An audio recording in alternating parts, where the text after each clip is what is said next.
Welcome to Merkaba Chakras, where we talk Buddhism in the fifth dimension. Welcome to Merkaba Chakras, where we talk Buddhism in the fifth dimension. A Buddha is someone who is awakened within the matrix and co-creating with divinity, as a soul having a human experience. Each enlightened episode is dedicated to help you level up the energy field of your Merkaba. You can manifest the parallel reality that fits the best version of you. This podcast is for entertainment purposes, as does not necessarily reflect the views of the host or replace any medical or legal advice. Now let's welcome your host, Von Galt, and her guest, Daniel Rekshan. Oh, I love it. Thank you so much, Alex, for the wonderful introduction. That's wonderful. Okay, well, welcome to another podcast episode of Merkaba Chakras. I'm your host, Von Galt, and today we talk about ET contacts via dreamscapes and meditations with research and hypnosis practitioner Daniel Rekshan. So with that, Daniel, welcome to Merkaba Chakras. Thank you. It's a pleasure to be here. Yeah, that was just a delight to hear one of the young podcast listeners. So your son has been listening to the podcast, and he has my script and everything memorized. So does my daughter. That's right. So I love. We'll listen to it in the car and have conversations about these topics, right? Of Starseed, of fifth dimension, and he'll often offer very interesting perspectives that I need to consider. And so it's really been such a blessing in our lives to have the podcast open up a space of conversation around these things. Yeah, but how old is your son? He's 10. He's 10. So for a 10-year-old podcast listener, Merkaba Chakras, what is his perspective in these topics of awakening, consciousness, fifth dimension, ancient Buddhism, star seeds, et cetera, all the stuff that we talk about? What is his thought on it? Yeah, well, so it's really interesting because his understanding comes from experiential level. So oftentimes he'll listen about the starseed communications, the Tulku nature, some of the telepathy or psi phenomena, and just be really open to it and not bring those lenses of judgment or something. And there's a sense of, oh, of course, this is the way. Of course, this is the way. And so it's sort of the energy that I try emulating from him. Of course, this is the way that starseeds happen, that we are connected in these fifth dimensional ways. Yeah. So I love that. I love to hear that because I've gotten emails and I've heard this, that like whole families are listening to the podcast and talking about these different topics and so forth. Is a whole different level of understanding kind of our journey here as avatars in this incarnation, and also as an experience within our greater eternal persona within consciousness. So we're going to talk a little bit more about the next level of that kind of that alien UFO space and that starseed awakening consciousness space. It's like a whole different next level. So we'll go into that a little bit later. But before we go into your wonderful, fascinating work, let's dig into how you went from being a Shambala Buddhist and then became a dream researcher in ET contact. So how did you make that transition, or how did you add that into your background? Yeah, I've been thinking a lot about this question, about how to describe that transition, because it's definitely a strange transition. And I think it has to do with my life history, who I am as a person, who I was before I came here, that sort of thing. But particularly in thinking about how to explain that transition, I want to look back to a moment in December 2020 when I was sort of envisioning where I want to go in my life career-wise. And so I was engaging in manifestation practices, like what would I do if I had $1 million, right? Like what would I do if I had 10 million? How would that look and feel? And the thing I realized is that I would do hypnosis with people regarding ET contact. So that's the thing I would do if I had $15 million. I would say, you know what? I don't need to worry about any of the judgments about me. I don't need to worry about anything like that. This is the thing I would do. And so I said a really heartfelt prayer to be of service to others in alignment with my destiny, my mission, and my desire. And in that prayer, I was very explicit. I want it to involve ET contact because it's on my heart. And I look back actually to my past 10 years of gaining credentials in hypnosis. I have a master's degree in psychology. I got training in shamanism and meditation and stuff like that, and just didn't do anything professionally with it for 5 years, right? It just sat on my shelves. And then I said, I'm sick of waiting for someone to invite me into actualizing who I am. I'm just going to do it. And so I said that prayer, and the world really started responding and opening up. So what kind of modalities did you learn so that you can have those ET contact research, cases? Yeah, so in terms of my education, I'm educated in classical liberal arts from St. John's College, and that is, it's, I'm talking about it as a modality because it is like the Western kind of exoteric or esoteric traditions, right? Really is this philosophic kind of looking at Plato, looking at the Neoplatonists, looking at metaphysics and stuff. So that actually, I believe, is some level of training. It's just this philosophy of liberal arts. So if we look to the true meaning of liberal arts, it's around liberation. So from there, I studied East-West psychology from the California Institute of Integral Studies, looking at practices of Eastern spirituality from a Western psychological point of view. And that was interesting, but really the thing I got really excited about was the actual practice with people. And so I studied dream work practices, a variety of ways, core shamanism through like the work of Michael Harner. I studied Reiki, energy medicine. I studied, what the strangest one for me was spirit communication, mediumship. At Lilydale, New York, the spiritualist there. I just happened to be a house sitter for a summer, and it just so happened to be surrounded by like the foremost education in American spiritualism, and it's just I learned that. And so, in this case with the ET, I applied my education or training with depth hypnosis. So that's a modality that comes out of Berkeley, California. Depth hypnosis, looking at shamanism, energy medicine, Buddhist practices, and also Western transpersonal work. So I took that, I said, okay, that's probably good enough to work with ETs. Let's see how that goes. And I got maybe 2 months in and was just said, I can't do it. Like there's so much more I need to understand. I think I have to bring in really Dolores Cannon's work, the quantum healing hypnosis stuff. And so I started looking out. And that's how I found your podcast, is I looked to, I wanted to hear practitioners' experiences working in the quantum modalities. And also I listened to your interview with Candace, who convinced me. I said, you know what, I'll take the BQH training. And then from there, it opened up a whole new world. And that the quantum modalities are what is really helpful. Yeah, well, that is exciting to hear. I love to hear that, because I've had about 70 episodes. About 65 of them have been Merkaba Chakras.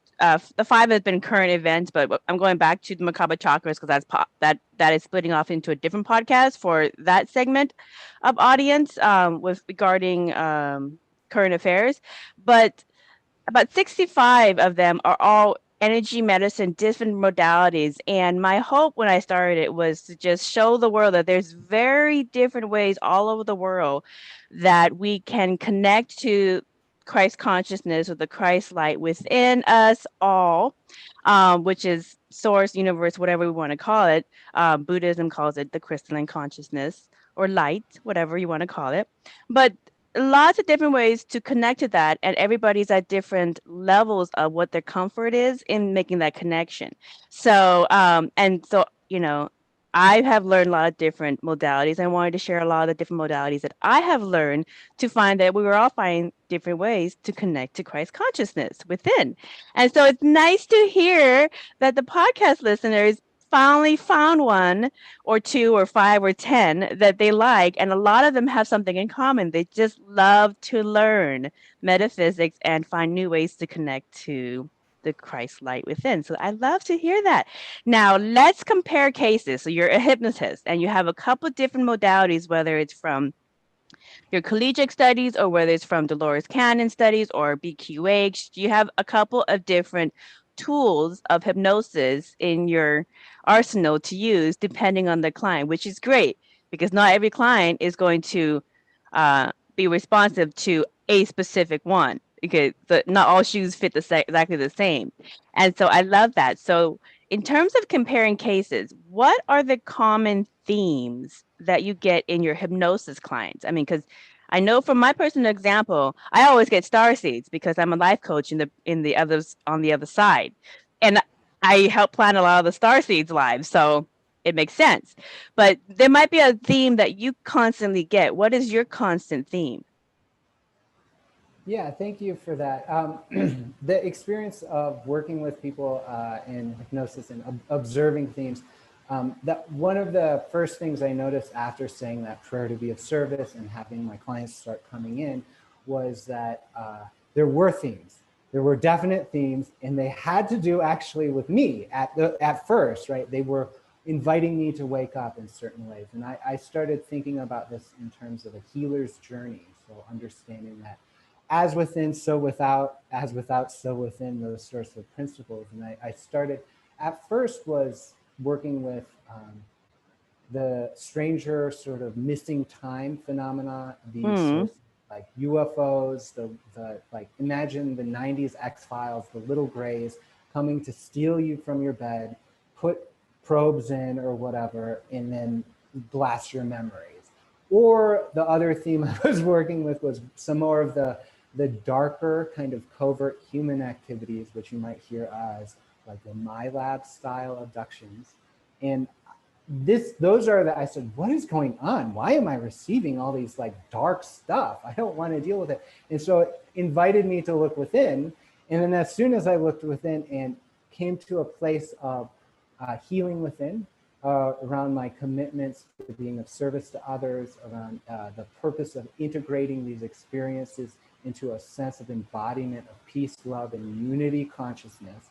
So I really went through that and said, this is the only resolution to the interactions with these dark forces or whatever is love and unity. I have to love myself and all aspects of myself.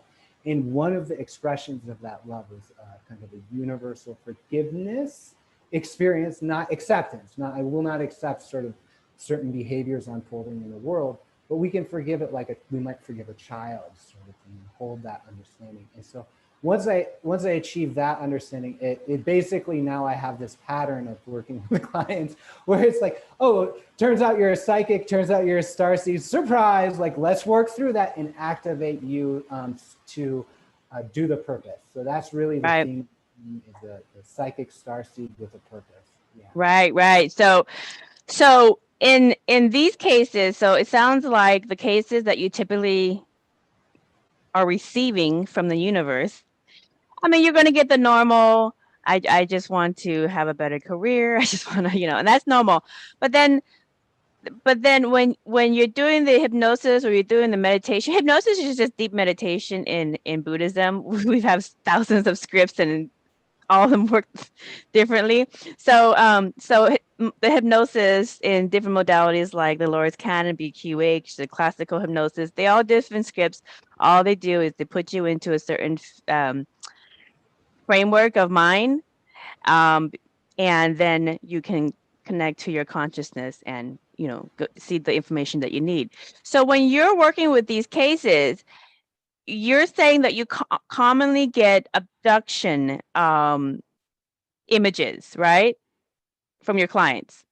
Yeah, about half the time there's something that I now use the word so-called abduction, right? Uh-huh. So-called abduction, because the actual experience that I see is something more like we might use the term contact phenomenon. These are highly telepathic experiences that have psychic qualities to them that may or may not be expressed through a dreamlike experience, may or may not be expressed through physical objective things like lights in the sky, visitations of beings, movement of clocks, or whatever.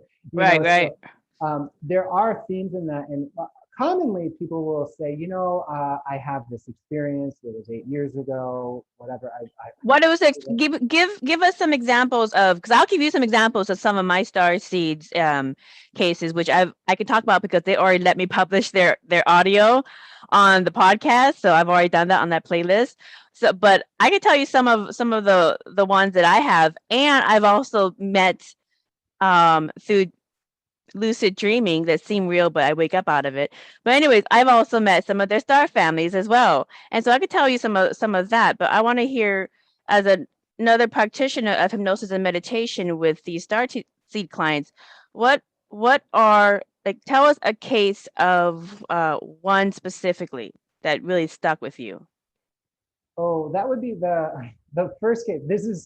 He's a good friend of mine now, and we did a CE5 together, and we're planning on doing more, and there's more work unfolding between us. But really, when I said, let me be of service, right, I was guided actually to this client, and the guidance was kind of a message in my ear. It said, Google CE5 Rebels so I can follow what's there. And I did, and I found myself sitting across the desk from the Ford dealership manager. And he was like, this is so crazy. I'm talking to a hypnotist. I have a missing time experience in Atacama Desert 3 years ago that was a pre-programmed sighting.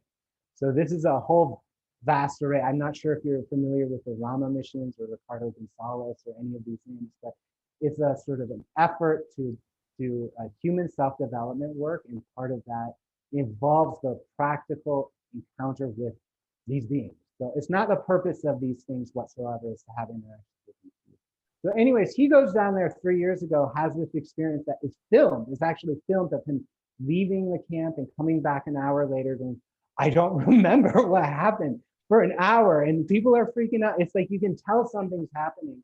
And at the same time, there's a UFO blinking that's being recorded by like thousands of dollars of equipment. So he has this missing time experience, right? And there's all these notions related to it. But that experience of going into the hypnotic state, exploring that, and having the actual objective evidence that indeed an event took place, and then also the subjective interior experience, it's been very beautiful. And so that's been a sort of teaching session for me as to what is possible, how these things unfold. And from then, I've actually had much more ease with working with the missing time phenomenon than with this. Right? Like if it's not recorded, if people are easy. They're like, oh, wonderful! I met my star family. I know my purpose. I move on. But Yeah. Some dialogue going on with reality and stuff. Well, is there like a common theme on the dialogue when they communicate with their alien collective star family, whatever you want to call it? What is is there like a common theme that is being told? Well, I can tell you my understanding, but I want to hear it from you, what you're getting. The common theme is around embodiment, actually, and purpose, right? So it's a lot of times people go, they experience a sense of love and go, oh, thank God. There's a sense of relief. Oh, thank God, right? There's that sort of feeling like, oh, thank God. Oh, here's the purpose. Is not what I thought it was. Like maybe it's very specific, maybe not. So there's two things that surprise people. One is there's a highly specific message of you have to do this, there, then, how, why. Here's a formula to give to someone, whatever. It's sort of like spycraft, right? And then the other thing is like, don't worry about it. Enjoy your life here on earth and connect in love with yourself and others. And those are the two things I see. Yeah. So because I have been doing this my whole life and consulting people with sixth senses unofficially, officially. And then, with the modality of the wonderful Dolores Cannon and QHHT with her modality for in person. And then I also have take clients around the world through remote with the BQH script. So lots of different ways to work with clients. And the common themes that I get is that one, they're here as explorers of what the heck is this whole life as a human being on earth is. And the thing that I've been doing this since like 2012, 2012. With the hypnosis. But the thing, and I want you to stop me if there's some things that that pique your interest. I've gotten clients who they think they're in their human avatar and thinking this life is so boring. I don't know if you should do anything else except all that talk that we do to ourselves. And what comes through from the collective is um these, and even from source, these boring human lives that we think are so boring are actually envied in the universe. Just to get up and then go to work, like do whatever you do for your livelihood, spend time with your family and friends, have leisure time to go on vacation, you could dress whatever you want, and you have your own unique identity, et cetera, all these things that make up our life. We seem as so boring and everything else, but for many aliens, they actually kind of envy our simple, peaceful lives that we have, because that is not their life. They are doing all these different missions, or they're living out all these starseed wars, or everybody's just so unified and the same. There's no uniqueness. I mean, there's a lot of different areas of the galactic that when they look at our basic life are going, this is so fascinating. And so it is actually very envying. So that's kind of a wake-up call for a lot of my clients who realize that they are starseeds, and they have experienced so many different interplanetary things before this life, and this is just one pit stop in their existence of eternity. And this one little pit stop, when they compare it to all the other things, a is actually a gift. It's like a little treasure. Your life is just to live 100 or so years, just being a mom, a dad, having friends, and just having loving relationships. That's it. And so they're like, well, I made life too hard. so so that's one thing that is the common theme, is just kind of it's almost like awakening, the wake up that this whole reality, all the things I talk about in my Buddhism books, um this whole reality is created by you and also by the collective, and it's source having a little experience through you. And it's like, well, what does source want to do today? Is this how you want to live this blimp of experience in creation? The other thing also is the starseed families, they want to help them kind of like be more conscious and awakened to the reality, but they also want them to have the best experience and not get in their own way, not get into the 3D hangups of our, keeping up the Joneses or the Robinsons, always constantly, the human struggles that we self create. They want them to get out of those way, understand them for the purpose, grow from them, and get them out of the way so they can experience the most and the best of this current reality and life, because they are studying every single aspect of their starseeds lives, and they want to know, well, what is dating like? Well, that's interesting. What's love with one person like? Well, that's interesting. What's being a parent like? Oh my god, that's interesting. What do you do when they do that? What do you mean you just sit there and lay down and just kind of like sleep half the day? What's that's like? What's friendship like? Whatever. So all these different concepts that we take for granted, the starseed families, they're studying those experiences directly by studying and watching their starseed incarnate, their starseed human incarnate do those things. And the higher the consciousness and the field that they get, the more they can make those contact and instant connections much more easily, because it's all about frequency. So so that's the common themes. That's the common kind of outcome that I get from all my starseeds, and they're like, oh, okay.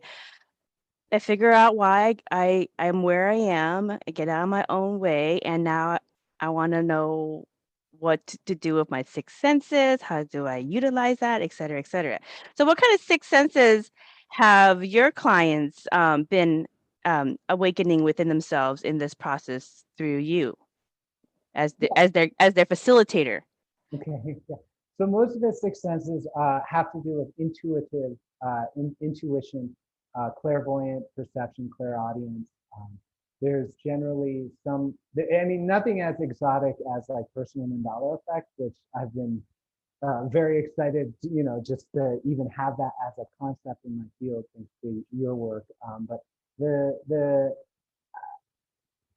activation, right, is sometimes it is towards this healing, um, sort of healing modality. More often than not, it is something like, it seems as if each person carries within themselves a specific frequency, or sometimes I imagine it like a glass of water, right, that holds something. So they have this in their field, in their hearts, and it's emanating knowledge and wisdom, right? So it's and so really my work, I see myself as a facilitator, is to connect with that bit of source, with that spark of divinity.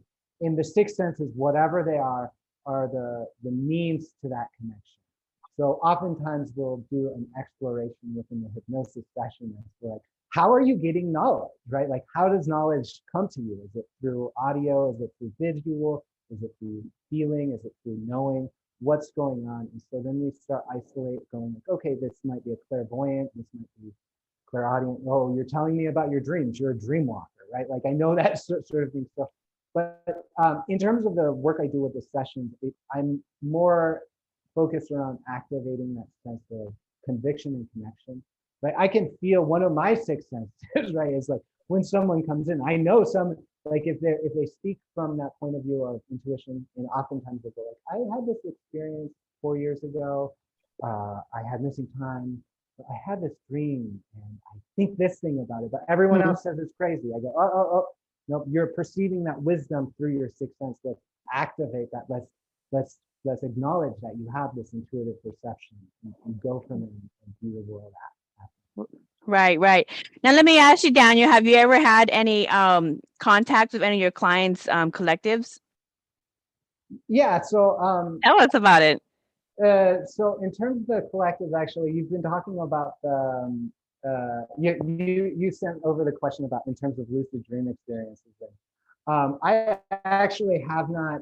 I was thinking about it. I haven't had a dream per se of the collectives. What happens to me oftentimes is the night before, and even like in this communication with you and me, I had a dream before. And what was really? It's very vague, right? So it's very Okay. vague. I'm walking through.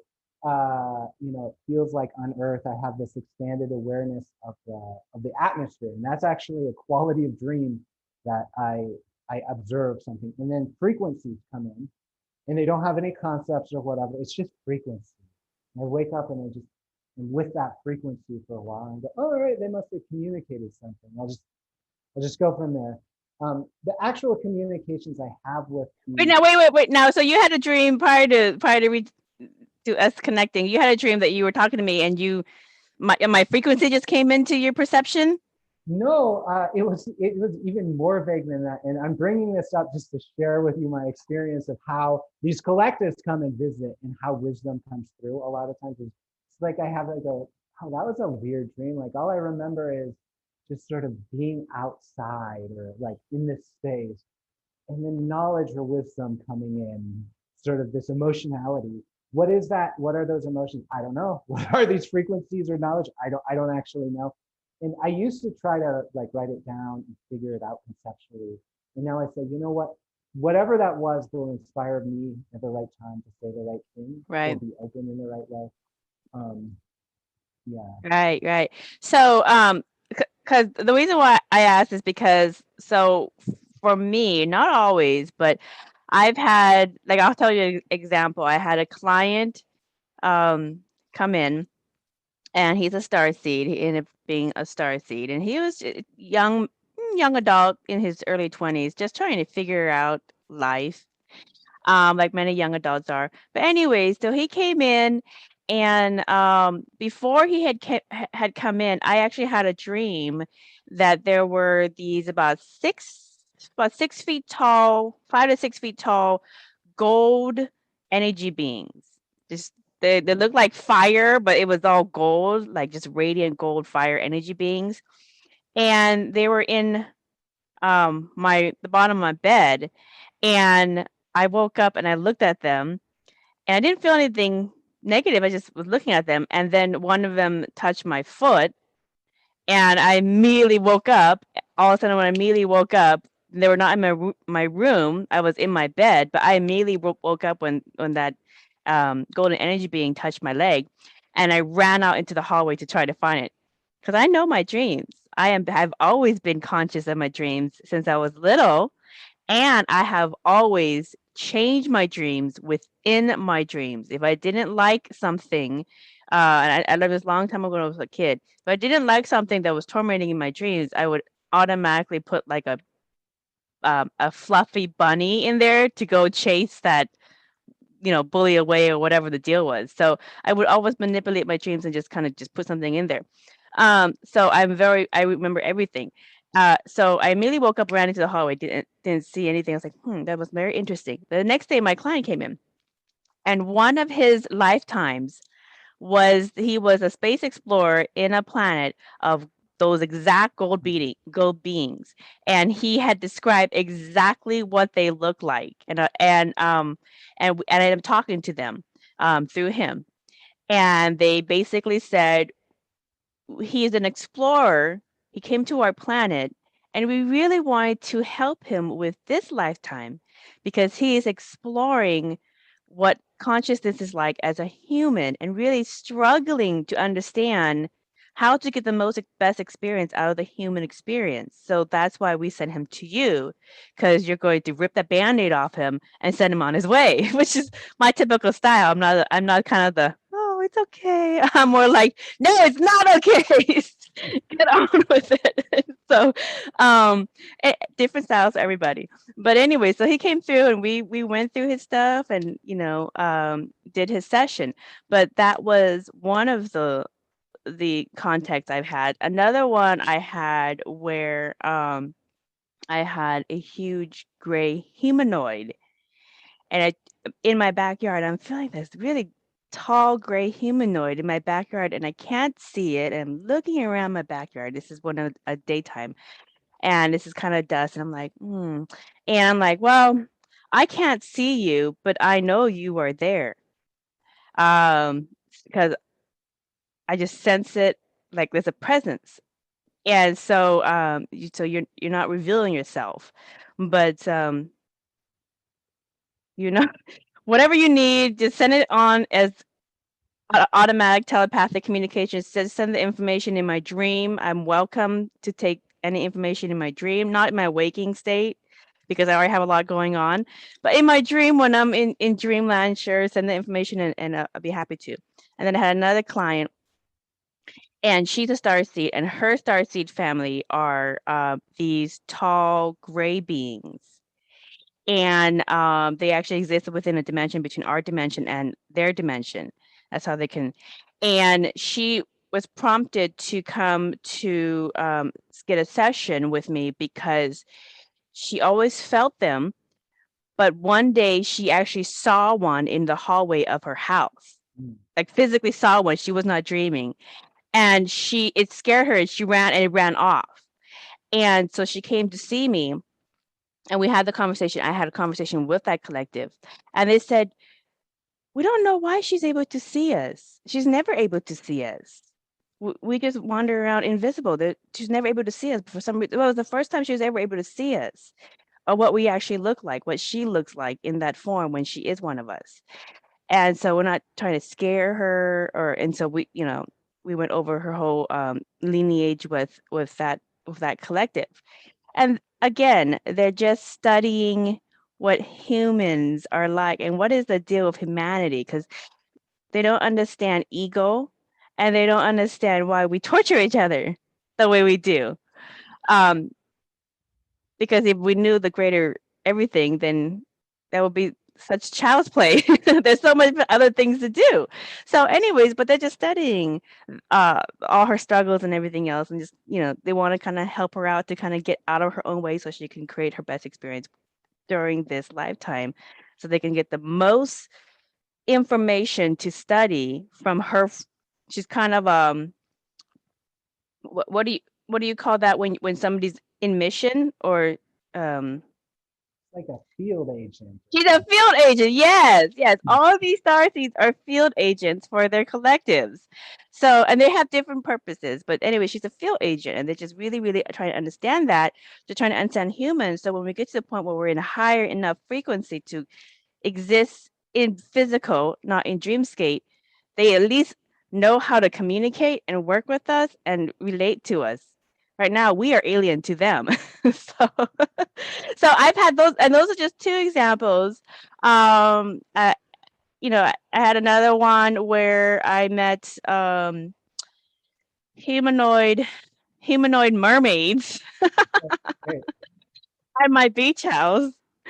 And and it was like a dream like my husband and I had. We both woke up, and I told him about the weirdest dream, and then he told me, I said, "What was your dream?" And he told me, I was like, "I had the same dream. How is it that we both have the same exact dream of these humanoid mermaids who came through a portal in the water, and they just ran through the canal and just randomly decided to just check out our area, and then they saw our energy. It was like, oh, these are friendly humans. We could trust them. They have good auras." And they came up, and we ran away, and then the telepathically said, "Oh, we're friendly." And so then we stopped, and then we talked to them, and we welcomed in, had some refreshments with them, just kind of talked about, what are you doing? And they're just like, we're just exploring.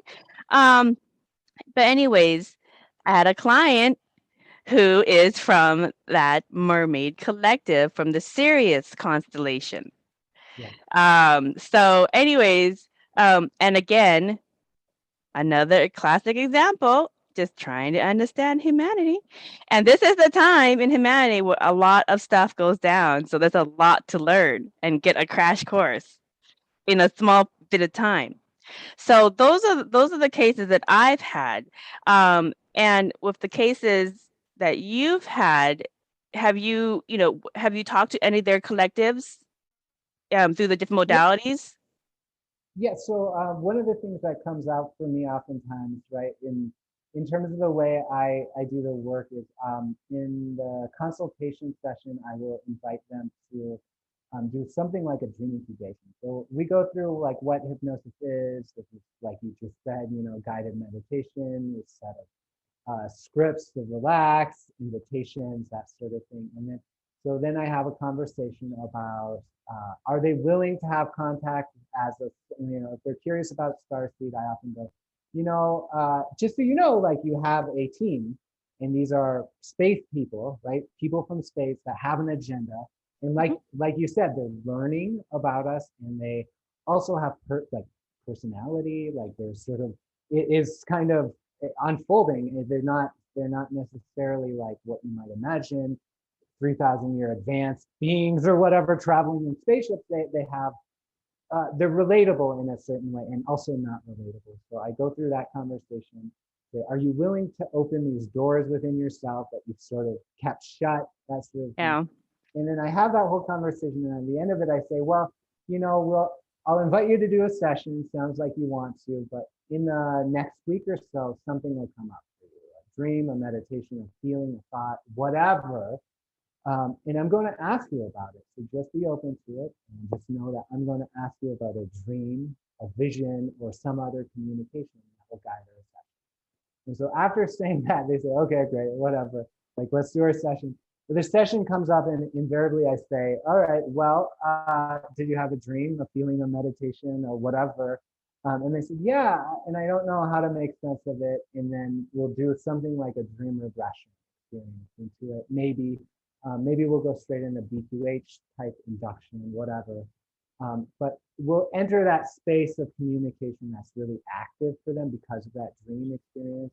And it's always some of the magic of the session, right? That we establish the contact or the channel between the individual and the higher self. That's, you know, the whole being that's expressing itself, and also through the collective. So oftentimes, I mean, we always get to the, like, there's generally several voices that come up from different perspectives. So this might be their soul collective coming in. A lot of times we're dealing with a sense of multidimensionality where someone was from Sirius, someone is Zeta, someone is a hybrid, someone is like, they're all of it all at once sort of thing.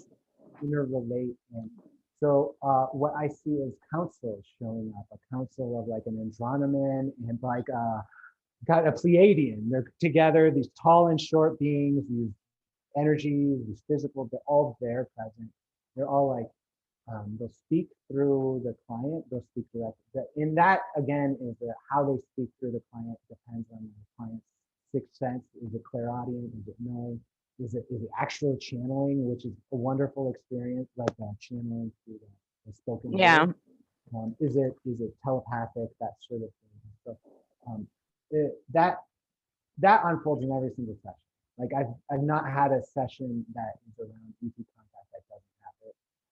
And often, you know, I'm slowing down. I've been slowing down my cadence of sessions, but remember 4 months after saying that third one, I have been on the phone for 2 weeks straight, and every single call I've been talking to some sort of ET, right? Like little grays, and then like star beings and all this stuff coming up to help accomplish the intention of the client, right? So it's not just for me, like going on a wonderful right, voice, really to accomplish the intention of the client. And it's such an honor and privilege to serve as a facilitator in moving through those energies, because it's really. Well, now I just want to remind you the business side of this. Your time is valuable too. So, you know, make sure that as a business person, you have you're charging for your consultation appointments as well. So just as a reminder to everybody, because when you get into this space, and I talked to this with a lot of my podcast listeners who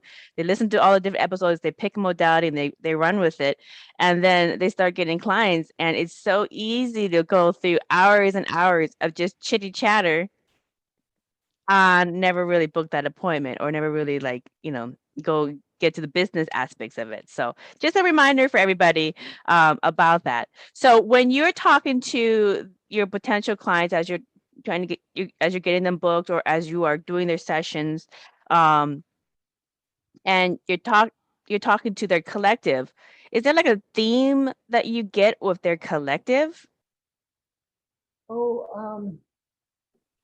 With the specific, the council, like there's like generally a representative that explains like past life stuff to them, a representative that explains the mission stuff. The actual collectives that are present in my work are like Pleiadian, Arcturian, Syrian, Andronoman, Lyran, Vegan. These are just different words of constellations to some people, but some people it actually carries energy and feeling. And so they're getting the A team. Yeah. So I mean, the grays are actually more present than I expect in these experiences. The both the constructed life form they talk about, right? The sort of short robotic grays, and also the taller grays, right? So those are present as well. Some of the themes with that is the short grays are somewhat difficult to talk to. They like really they really aren't willing to engage in a lot of telepathy, but really if you ask them the right question, they'll get you talking to the right person. Right? So they'll get you their boss. They'll get you their boss. Yeah, they'll get you their boss. They're just a little on the totem pole. They have it's kind of like they're like the first level army. They'll get you the sergeant. If you're asking questions that's beyond my pay grade, I only know how to do a couple of different things. I just do the abductions. Everything else is I'll get you to the master sergeant for you for that. So yeah. That's the experience I have with working with marked people. So I'm not sure if you're familiar with the phenomena, but People will have phenomena that are very much like abduction scenario, where they have marks on their body afterwards. These might be injection wounds, they might be markings, they might be another thing. There's a lot of different meanings between all these different types of markings. And a lot of the theme, this is where the grays come in, right? They involve these markings, and people get freaked out about them because they're scary, right? They have this physicality that you can't deny. And it's What kind of markings? Can you describe what some of the markings, so like audience listeners who are relating to this specific story can go, ooh, I think I recognize them. So two types of markings I end up working with. One is something like a dot and triangle. So these have a sort of actual form to them that are like, they look like wounds. They look like something like burn wounds, something like scratch wounds. And they have different qualities, like they heal fast or slow. The other type of wound marking that I work with is the red grid mark phenomenon.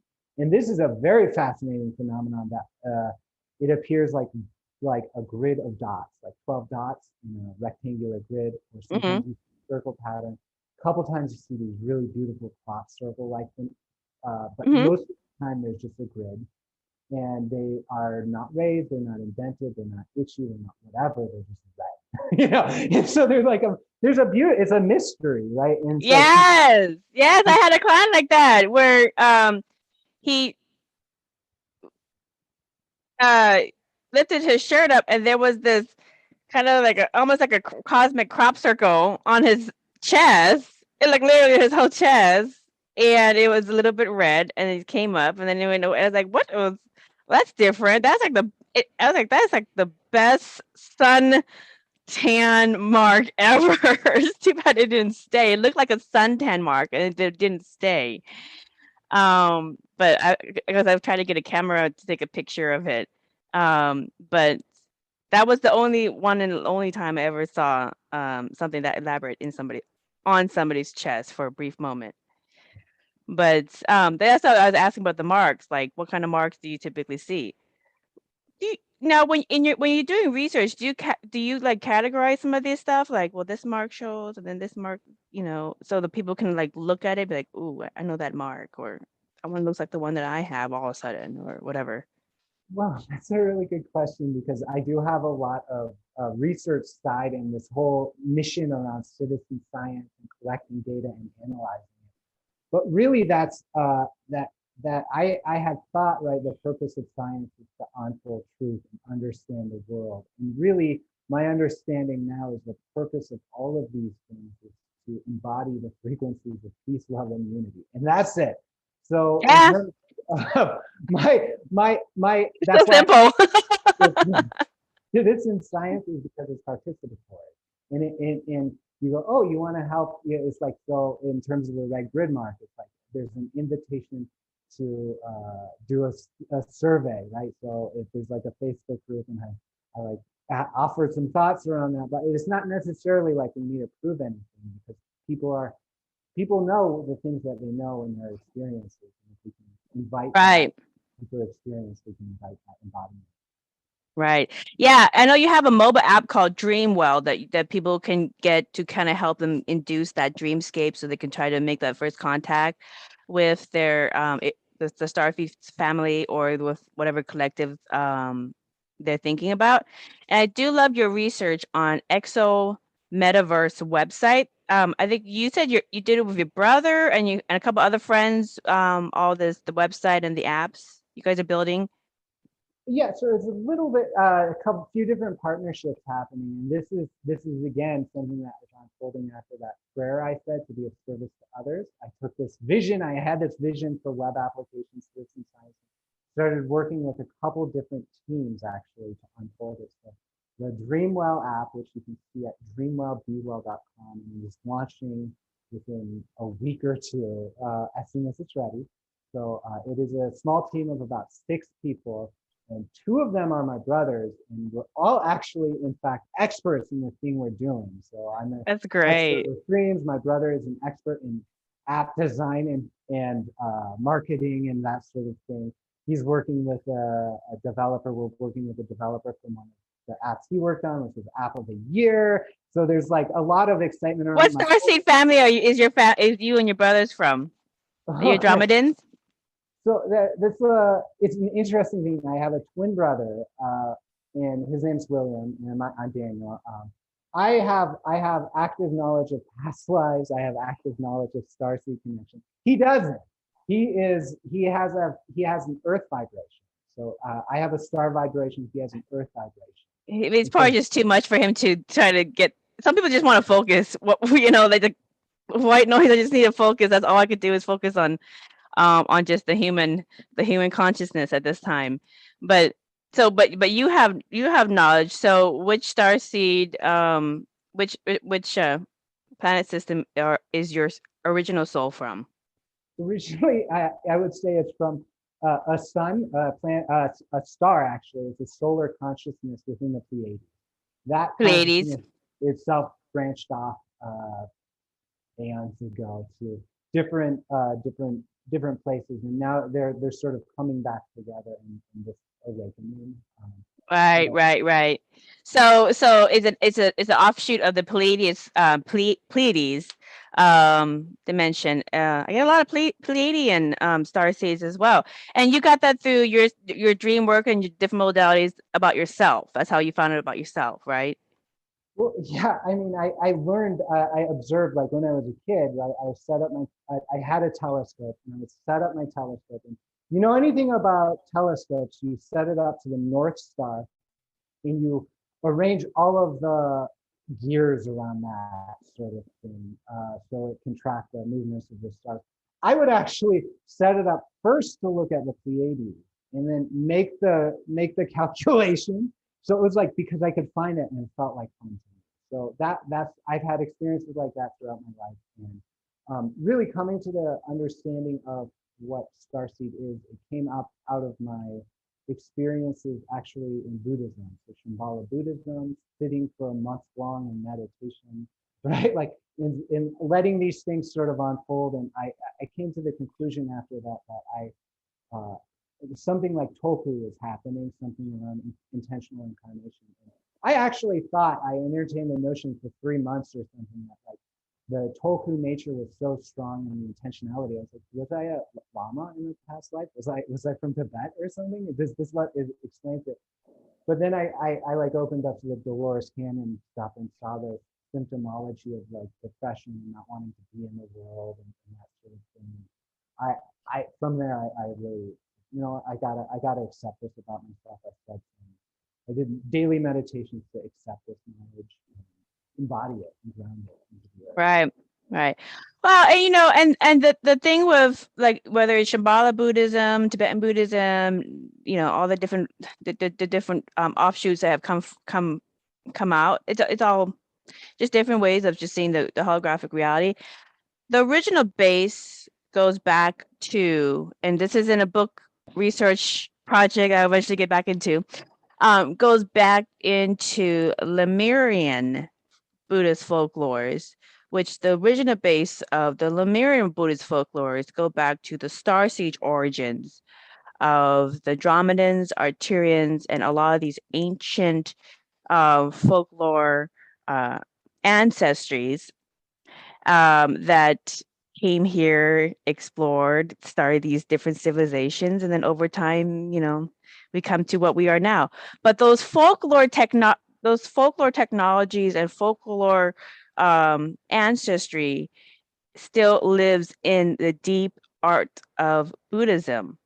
You just have to know how to read it. And the 2 books that I have written on Buddhist mandalas explaining the symbology of that is there, and it will go into more of what the folklore and the folklore archaeology goes even further back into Lemurian and our starseed backgrounds. Just like I have with the Buddhist mandalas, explaining and showing people physical evidence of the linkage.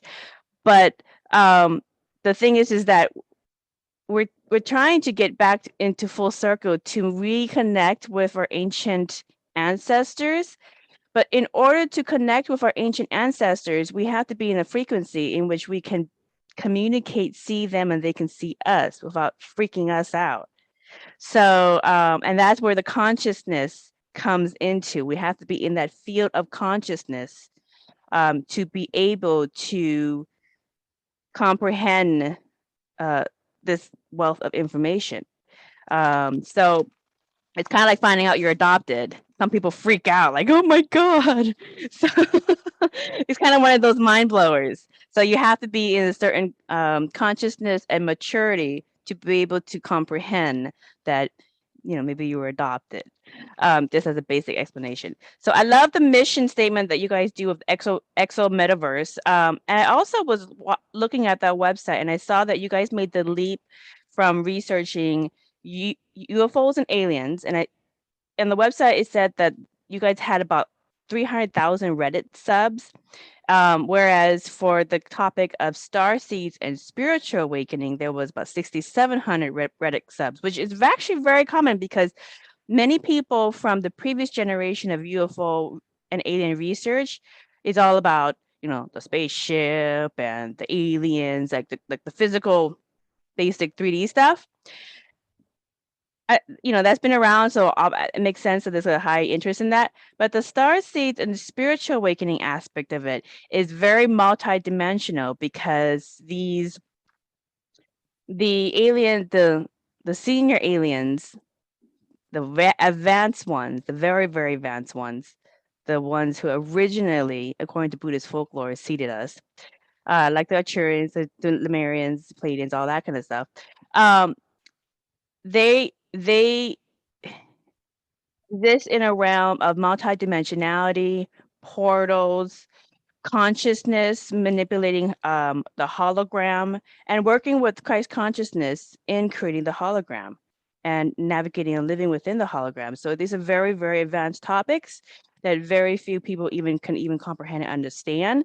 And so it makes sense that the interest in starseeds and spiritual awakening and kind of that next level understanding of UFOs and ufology is not as popular because people haven't quite, you know, accepted or understood that whole world yet. So what does your research and your team's research do in terms of trying to kind of enlighten people about what their understanding of starseeds and a spiritual awakening is? Because everybody has a different interpretation.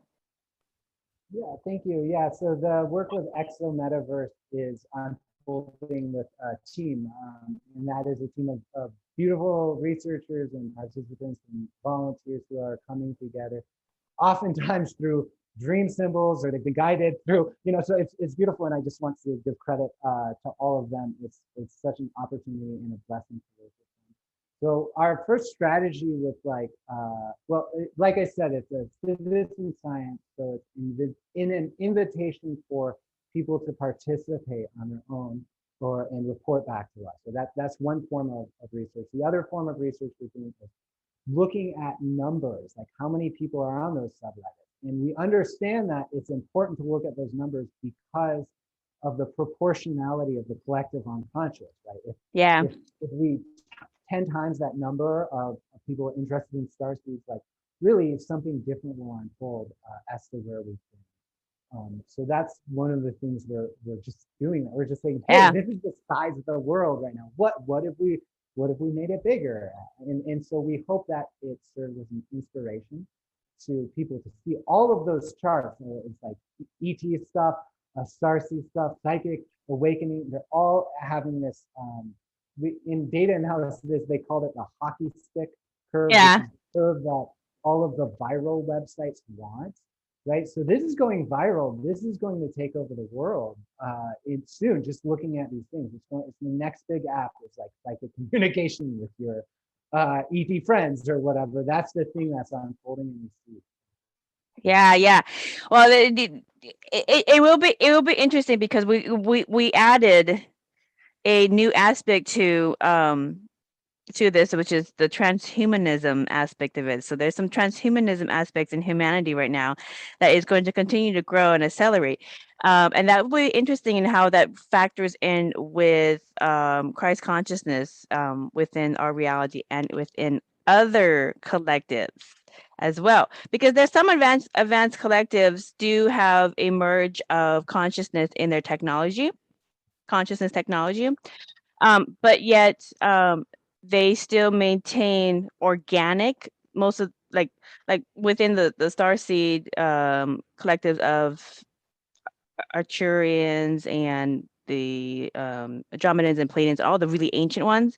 They've gone so far that basically they're organic, but then they also have consciousness technology that is so advanced that you can't tell the difference. So like those little grays, you can't tell that they're consciousness technology, whereas the sergeants, the superior, the taller ones, those are actually the organic ones, and they usually don't get into the labor because they're real, so they're kind of fragile, So, but so that goes into my next questions about the aliens among us research. So what did you guys uncover in your research so far in terms of aliens among us? Explain that, please.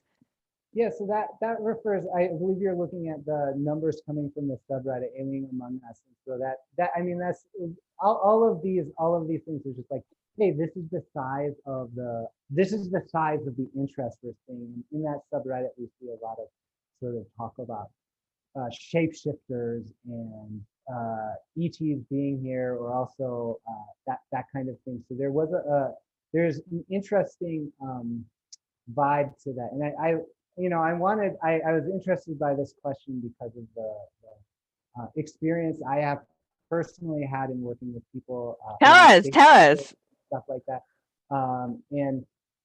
well, I mean, so when we talk about reptilian humanoid shapeshifters, right, or something like that, right, there is this edge of conspiracy theory that I want to just name, right? So there's all these theories about reptilian humanoids as royalty or something like that. You catch them on tape, whatever, they're out there. I didn't know whether or not to believe it actually until I started getting clients where like I was in this van and I saw their pupils change, and it actually did. And as a practitioner, I go, wow, that's actually real. They had that experience because I can tell whether or not someone's what level that experience is, and they have these actually physical experiences with seeing these beings as humanoids shift into something else, right? So that's fascinating to me. But I also wanted to point to another quality that comes up as a theme in terms of the past life, a couple of past life stuff with clients who have lives as dragons or have lives as reptilians, right? And my own personal experience in working with shape-shifting reptilians is actually what's surprising to me. But so I've been, like I said, a student of the classical liberal arts and dreams. So as such, I was very inspired by Asclepius, right? So Asclepius, you might recognize him as the originator of the symbol of medicine, right? The caduceus, the staff and the snake.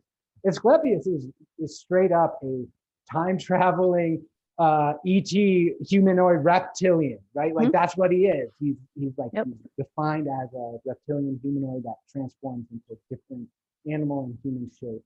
But he's actually present in the world of dreams and Western literature. It's the basis of Western medicine, is this reptilian shapeshifter. And so the message that I have, because it's so close to my heart, is that these aliens among us actually point to the fact that our own experience, at least from the point of view of Western medicine and philosophy, it is these shapeshifters are core to that experience in a way that is so obvious that you can't actually. It's easier to believe in the queen transforming into a reptilian drinking blood or whatever than believing that these reptilian humanoids are central to our experience. But that's what we see, and I'm sure you can speak about like Nagas or stuff like that from the Eastern point of view too. Right. Yeah, there's a lot of artwork in Buddhist artwork where we're depicting the mermaids and especially in Laos, the mermaids who also project themselves as people. And there's a lot of folklore around that. And there's just a lot of folklore around just different shape-shifting people. When I was in Laos, I'll tell you a story. When I was in Laos last time visiting different monasteries that just to check the artwork that my mother had commissioned, we went off kind of off grid into this foresty area to meet this this rainforest shaman. And he's Buddhist too, but he's just shaman. So but my mother was talking to him, and they're doing their thing, just doing a simple blessing ceremony. But what I noticed very interestingly was that he had in his arms, all his veins were kind of like grid pattern on his arms when they were doing the ceremony, and it was kind of like raised. I was like, well, that's really interesting. That doesn't look like normal veins. And his skin kind of looked a little bit kind of like scaly, but not totally scaly. And I was just sitting there watching it, and I was just kind of, I know I'm not tripping. I'm not on anything. I'm just completely sober. But I'm just sitting there watching it, and I'm just sitting there watching them do these ceremonies. And I guess he's like really into that trance. He's really into the zone that his skin started to change in front of me, and it literally looked almost reptilian like skin. And I asked him about that, and he said, oh, you saw that? And because he was really embarrassed about that. And I was like, don't worry about it, I'm not gonna do anything. I don't care what you do or whatever, but I just noticed those kind of things. And I've seen that. The thing that I have noticed also in my practice is I've had clients who have come in who've had starseed origins as certain reptoid species, and they have a bad case of psoriasis or some kind of skin disorder. Okay, and it's a very consistent thing. And so have you ever gotten that in any of your Aliens Among Us cases where certain aspects of the different starseed origins of that DNA does come through in their human DNA in some way, shape, or form? It's just kind of covered up under some kind of weird medical diagnosis? I've never personally seen that or experienced that, but I do actually work from often a point of view of dream or that sort of thing. So it's less physically oriented. Yeah. I know personally, I have had dream relations with a being that is somewhat similar, or like represents the lineage of Asclepius, right? And until I found peace with that, I personally experienced a eczema, right? The scaly, fluffy skin and that sort of thing. And this being actually informed me that it was a sort of expression of the Pleiadian consciousness through Alpha Centauri, Yeah. or whatever, and came here. And I actually, as one branch of that consciousness, had an interaction with it that shifted these things. I'm grateful I don't experience eczema anymore. Yeah, okay. There you go. There you go. Yeah, it's funny because when my clients sometimes, especially through hypnosis or even through dreamscape, because I'll send them a meditation just to listen to when they go home, and they'll go into dream, and then they'll wake up with some kind of element that is directly tied, some kind of physical reaction or element that is directly tied to whatever alien species that they were talking to. So like if somebody I had somebody recently who like I said, she was a dolphin humanoid type from the Sirius constellation in another lifetime. And afterward, she just felt really clammy all over, just really clammy and really, really warm. And she just wanted to go just sit in cold water. And I said, well, dolphins are mammals. And they're actually really warm to touch because I swim with a lot of dolphins. They're really warm to touch. It's like hugging somebody who just worked out. They're not cold. So she's like, oh, I felt like it. But but those you feel some of those characteristics and those traits of the other lives that or the other collectives that you were part of when you get into that zone. And I've noticed that with clients as well. So in the Exo Metaverse website, I love that research, keep doing that part. So in the Exo Metaverse website, you guys depict 4 top ways for making contact right now that people can do. So they are in dreams, meditation, or hypnosis. Hypnosis is also meditation, and you actually offer that service as well. It could be in person, or it can be with plants like psychedelics. What technique do you typically recommend people when they first want to start to dabble into first contact through consciousness? Yeah, two things I recommend. One, again, is that sense of dream incubation experience. So this is an experience that I recommend anyone doing. And if they're listening, they can do it very simply in the next 30 seconds by inviting themselves to say, do I have any reservations about contact? Why am I doing this?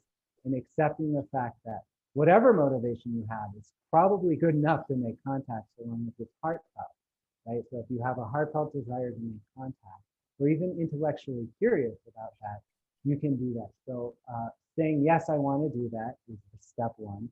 And then saying step two is just being open, right, to the experience. So the contact may come in the form of a dream, meditation, vision, synchronicity, omens, and it might come across your path, whatever.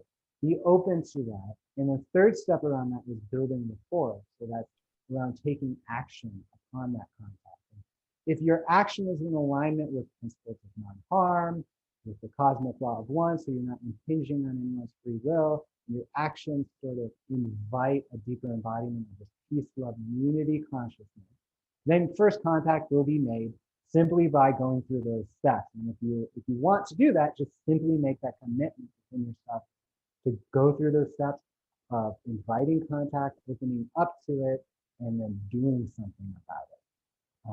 An easy way to do that, actually, I would recommend is also through the CE5 protocols that's put forward by Steve Greer.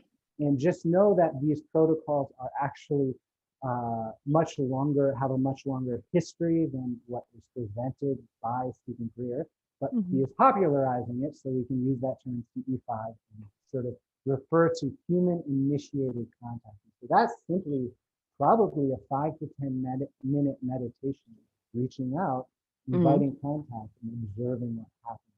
You'll oftentimes see orbs or UFOs. Or people have energy, like anything comes up out of that. Those are Yeah. The funny thing I always get asked is, because you'll see lights, and then you'll see lines of lights, and they don't know if that's a UFO or they're collective, or if that's just basically the lights of planes. What can you tell people in terms of difference, so that they're not just thinking one thing is a UFO or it could actually be a plane? Thank you. Yeah. So I'd love to share a really, really brief story about, I went for a walk. I saw a flash in the sky, right? I go, oh my God, that's a UFO. And I'm like, oh, that's not a UFO. That's, and I had all this telepathic communion, right? I had all this telepathic communication. They said, there's like, we're a mothership, we're appearing this way. Dreams are in consciousness are primary aspects of technology. Here's all this information. And then it looked to me like a stupa, right? It looked to me like a stupa in the cloud. Ooh, that's a Dramanin. That's a Dramanin. So what happened was, I go, oh wait, no, those are just clouds, and it's being illuminated by the sun rising up. But I was like, oh, but please just send me a confirmation, right, that this is something real. And it just disappears, right? And nothing happened.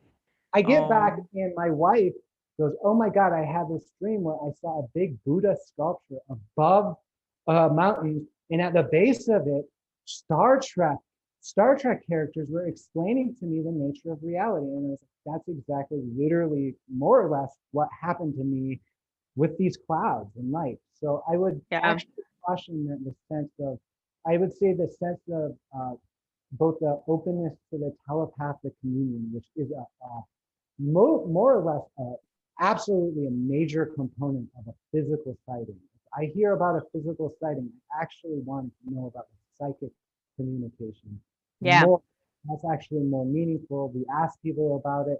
It's more meaningful. It's a more objective phenomenon, actually, is the psychic communication than looking up in the sky. So the sense of disambiguating, is it a satellite or not? Yeah.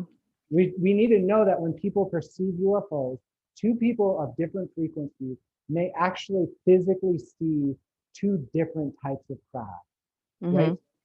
I had an experience 2 weekends ago where one group of people was like, oh my God, look at that up in the sky. Nothing was happening for us, and vice versa. But we were 40 feet away, hearing each other, seeing the lasers pointed out in the sky. So there's something happening. And so I would recommend people to get a sense of discernment within themselves about psychic communication. These things are real, absolutely real. And so pragmatic steps towards that might include CE5 and like seeing what comes Yeah.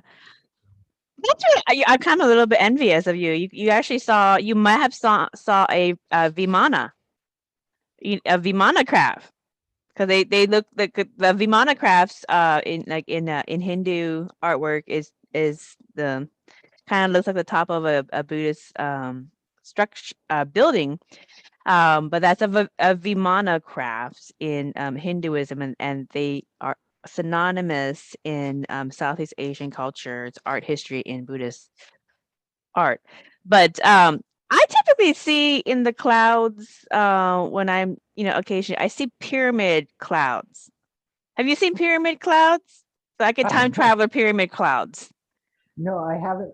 I haven't actually seen time traveling pyramid clouds, but I Okay. only like cloud experience that, and it did look like a Vimana in my mind's eye, but it Yeah, wasn't yeah, physically perceived. It was actually physically a cloud. yeah, But yeah. there was a sense of gravity that I would say was like absolutely that makes sense to me. That I mean, these things can cloak and use Yeah, synchronicity. yeah. Yeah. Well, in Buddhist artwork, when they have depictions of Vimanas, there's always clouds around it. So they're supposed to look kind of like a Vimana cloud. But it's funny because then the shapes are like almost exact. So it's like it's still, the shape is still there. It's just kind of ironic that the shape is looking like a Vimana cloud. So it's kind of one of those mysteries, but that's what they do it in the artwork as well. But the clouds that I see is a cloud shape, and I've driven around and seen all sides. It looks like a pyramid. It looks like a cloud pyramid. So, and I'm trying to take some pictures, but it's usually right before I have to meet with a client. I'm like, I don't have the time to be investigating you right now. You always come right before a client. I have to go and meet my client and go home. So I'm like, oh, you guys always get me at the wrong time. I can never catch you. But that's what I get. So when you said that, I was wondering about like, oh, you get Vimanas and I get the pyramids. Where's the mission? Where's the mission what's the mission with these two entities? Because they're different companies. So, but okay, well, that sounds like fun. You're getting some really good stuff, and you're getting some confirmation, some very interesting stuff. So, for people who are ready for that's into to really get into the world of star seeds, multidimensional consciousness, and beginning obviously with the fifth dimension, and then building in that fifth dimensional earth and above, what is your last message you want to give to people, so if they want to really get into this work and incorporate it into their life? Yeah. It's just I would say some advice, right? This stuff is real, right? So this is very, very real. So one of the things I do recommend to people who are interested in ET contact is prepare yourself. So prepare yourself in terms of meditation practice, vibration, frequency, right? Like if you have a cheeseburger, factory farm cheeseburger in your stomach and have an encounter, you probably will throw that up or something like that. There will probably be a physiological response. So you can do yourself a huge favor and get ahead of that by just meditating and working on raising the body. And the final thing I would end with is why we're doing this. Like, what is the purpose of this? And in this case, I found the formula of embodiment of peace, love, and unity consciousness for the benefit of others, including myself, right, is the purpose. And all of the sense of starseed wars or reptilian humanoids or transhumanism or all of the dark themes that may emerge related to this will go away when that intention is held and towards that embodiment of a peace, love, and unity consciousness. And in fact, that is a key to relating to those starseed aspects. There's in with the starseeds, right? It's like we see there are, I say there's people and agendas behind every starseed. Like I deduce, right? There's a dozen or more people with agendas behind them, actively working in some magical way to support them. And so really that key to engaging with those is understanding that the purpose is around embodiment. Like we're here in the earth plane for a reason, and that involves having a body. And that involves, and the best thing to do is peace, love, unity, consciousness in service of others and yourself, but like for others, that Mahayana Buddhist perspective, I think, is one of the best and most effective things to help build this world together. Yeah. And I would also say that you have to not open your mind and open your heart, but really just open your energy field to a greater reality. Because there's nothing, you're not going to be able to comprehend it. Okay. When you get into the multidimensionality and you get into this higher consciousness, the human consciousness is not going to ever be able to comprehend it. So don't even try to understand and analyze it and comprehend it. Those are fun things to do. When you get to those levels, all you're able to do is experience it. That's it. You just experience it. That's all. You experience the energy. So I love that, Daniel. Well, thank you for offering your services and your unique research approach to helping like-minded people reach the highest frequency here on Spaceship Earth. For more information about the Daniel Rekhan's hypnosis offerings, please visit his website, cosmicdreamhypnosis.com. And then for more information on the ET contact research that him and his brothers and many other enlightened people are working on, visit their website, which is exometaverse.org. And again, thank you kindly to our listeners for listening to another enlightening conversation. Until next time, blessings.